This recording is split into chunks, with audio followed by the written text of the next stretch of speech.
Okay, so it's Cardiff Fashion Quarter. I hate the name, by the way. So we've changed it from Cardiff Fashion Quarter CFQ to CFQ Independent Emporium. Just because it's not just fashion anymore, even though vintage is like a massive part of what we do here. With regards to like the things like the flea market and sort of the bric-a-brac stuff that you get as well. It's all kind of a collective of vintage. So rather than just restricting ourselves to clothes, I think it works better if we we do need that change in name. But anyway, in terms of how the place came about, it started a year ago. Open day was October 26, 2012, so we've been open just over a year now.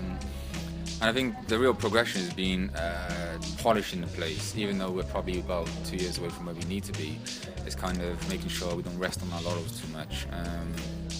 Keep trying to think about ways we can improve the place, customer service, for example, because I guess what we offer that town doesn't is a human element, and you tie that in with the vintage, and all of a sudden you've got people that really care about the place, who are serving customers. So whereas you go into mainstream town and you just get served and then it's next onto the next one, here you kind of get to talk to the people about how they source their items, or even kind of upcycled clothes as well, or furniture.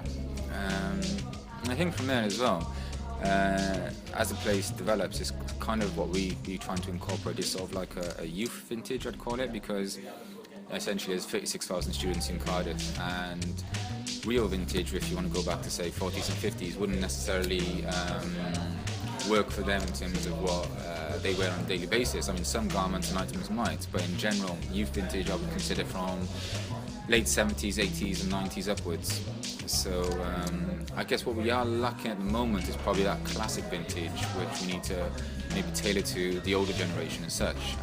And we have done in the past, but that's something to look at. I guess in terms of what the plans are for the next 6 months to a year, basic things like electrics, CCTV, expanding the floor area up on the second level, looking at the basement area as well. So then we can kind of really push not just the vintage side of things, but pop-up stores as well, because there's been a massive interest in that. We have things called Buffalo Boutique, and Nilgi's also do a boutique, I think it's once a month. The last Monday of every month, I think it is. Anyway, there's a lot of interest for people to do like-minded things here.